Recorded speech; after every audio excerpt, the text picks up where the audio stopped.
माँ। माँ शब्द सुनते ही हमारे हृदय में प्यार जाग उठता है। माँ का आशीर्वाद जीवन में सबसे बहुमूल्य है। माँ तेरी आशीर्वाद की ज़रूरत है। तो दोस्तों आज सुनते हैं माँ के बारे में। माँ का श्राद्ध, एक इमोशनल कथा। बचपन से हम सुनते आते हैं कि माँ बाप के चरणों में स्वर्ग होता है।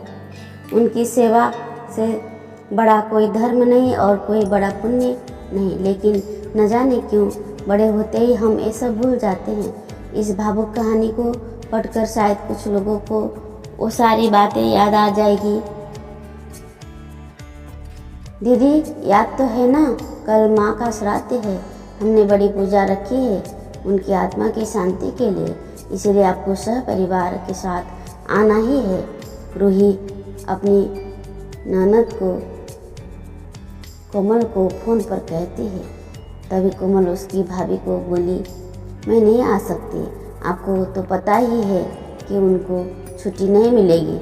अरे दीदी ऐसे कैसे, माँ उनको शांति कैसे मिलेगी, इसीलिए आपको आना ही पड़ेगा, बाकी मुझे कुछ नहीं पता। इतना बोलकर रूही ने फ़ोन रख दिया। इधर कोमल पुरानी यादों में खो गई। जब उसके पापा की मृत्यु हो गई थी तभी कोमल अपने मायके गई हुई थी। कोमल को माँ बोली, बेटा तुम्हारे पापा मुझे छोड़कर अकेले ही चले गए, पता नहीं अब किसके आधार पर छोड़कर गए। इधर कोमल पुरानी यादों में खो गई। जब उसके पापा की मृत्यु हो गई थी तभी कोमल अपने मायके गई हुई थी। कोमल को माँ बोली, बेटा तुम्हारे पापा मुझे छोड़कर अकेले ही चले गए, पता नहीं अब किसके आधार पर छोड़कर गए। माँ कोमल के गले लगकर रो रही थी। तब कोमल बोली, ये सब लोग तो है ना, भैया भाभी और बच्चे, तो चिंता क्यों करती हो। कोमल कई दिनों तक अपनी माँ के पास रहकर आई थी, लेकिन हमेशा ज़्यादातर फ़ोन पर बोलना होता था, कभी कॉल पर तो कभी वीडियो कॉल पर बोलना होता था। बेटा क्या बनाया है तूने, एक दिन माँ ने वीडियो कॉल पर पूछा। माँ आलू की सब्जी और रोटी बनाई है, कोमल ने जवाब दिया। माँ बोली, अरे वाह।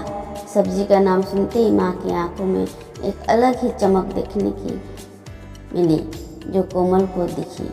तभी कोमल माँ को बोली, माँ तुम्हें खाने का मन हो रहा होगा तो भाभी को बोलो बना कर दे। कोमल हंसते हुए माँ से बोली। तभी माँ बोली, नहीं, अब इस उम्र में आलू कहाँ पचते हैं, मैं तो ऐसे ही बोल रही थी, जब तुम्हारे पापा हुआ करते थे तब बहुत बार बनाती थी। भाभी का तो नाम लेते ही जैसे माँ की आंखों की चमक गायब सी हो गई। माँ ने कल रख दिया। माँ को क्या हो गया, ऐसे क्यों बोल रही थी, वो सब ठीक तो होगा ना। कोमल अपने आप से बात कर रही थी। ऐसे बहुत बार खाने की बातों पर बातचीत होने पर माँ की आंखों का भाव बदल जाता, लेकिन ऐसा क्यों था वो समझ नहीं पाई।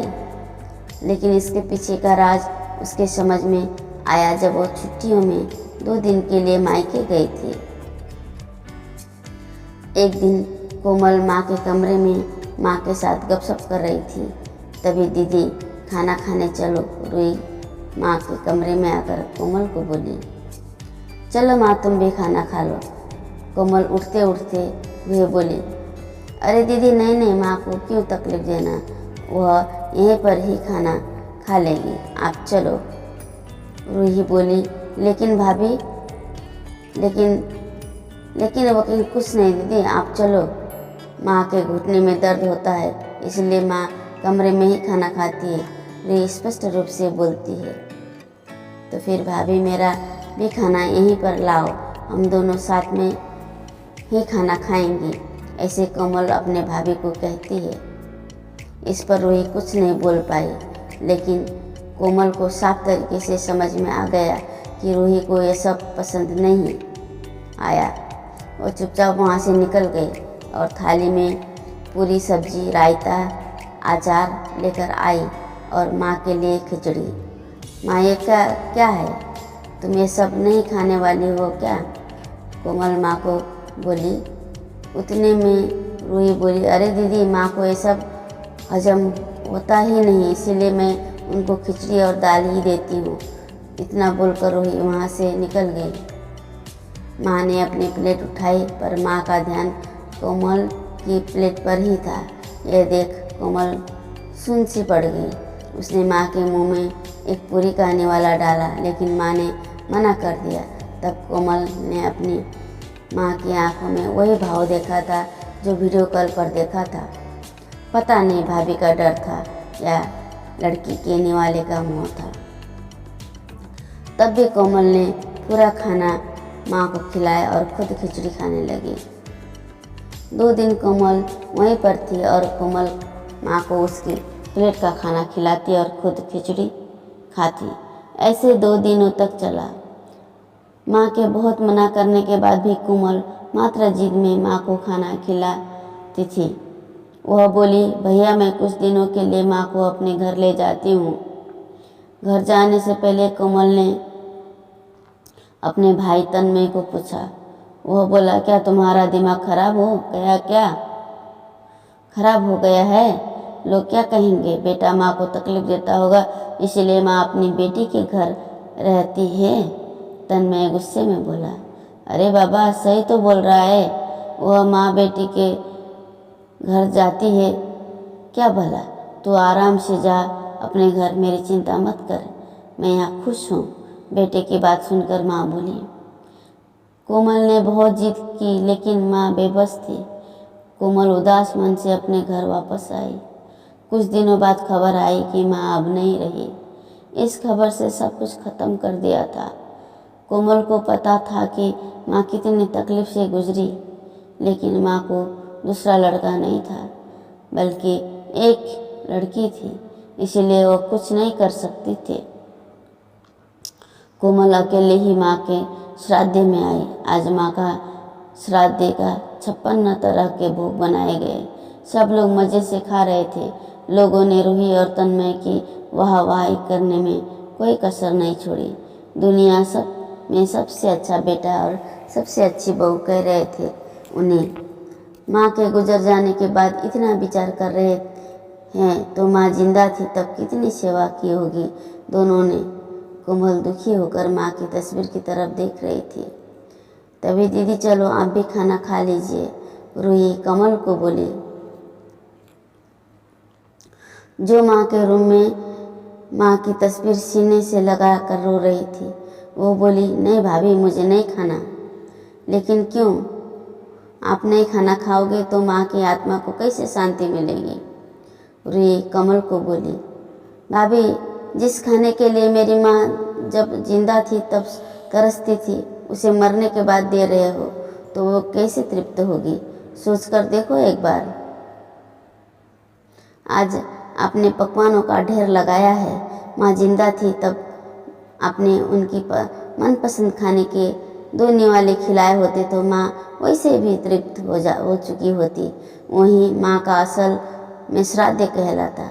यह जो भी हो रहा है वो सिर्फ एक दिखावा है। इसकी वजह से माँ कैसे तृप्त हो पाएगी? और जो घर से मेरी माँ अतृप्त होकर चली गई वो घर में मैं कैसे खाना खा सकती हूँ भला? कोमल चिढ़कर रूही से बोली। तभी वहाँ पर तन्मय भी आ गया। भगवान की लाठी में आवाज़ नहीं होती है भैया, भाभी वो जब भी किसी पर पड़ती है ना तब जख्म बहुत गहराई तक और न भरने वाली होती है। आप भी तो 2 बच्ची के माता पिता हो, लेकिन मैं भगवान से दुआ ज़रूर करूँगी कि आप जब तक जिंदा हो तब तक आपको अतृप्त ना रखें। माँ ने तो अपना वनवास भोग कर कहीं नया जन्म लिया होगा, लेकिन आपकी ज़िंदगी बहुत बड़ी है। कोमल यह सब बोलकर माँ की तस्वीर लेकर चली गई। पीछे रूही और तन्मय की गर्दन शर्म से झुक गई। दोस्तों, माँ बाप जिंदा है तब तक उनकी सेवा करना, उनकी हर इच्छा पूरी करना, वही उनकी असली श्राद्ध होता है। उनकी मृत्यु के बाद कितने भी 56 भोग बनाए सब व्यर्थ है। ओके दोस्तों, अब यह कहानी यहीं ख़त्म करती हूँ। दूसरे कहानी में जल्दी मिलेंगे। नमस्कार। जय हिंद। भारत माता की जय। दोस्तों, वीडियो अच्छी लगी हो तो लाइक करें, नहीं हो तो चैनल को सब्सक्राइब करें। यहाँ तक कहानी सुनने के लिए आप सभी को बहुत बहुत धन्यवाद। चैनल को सब्सक्राइब करना ना भूलें।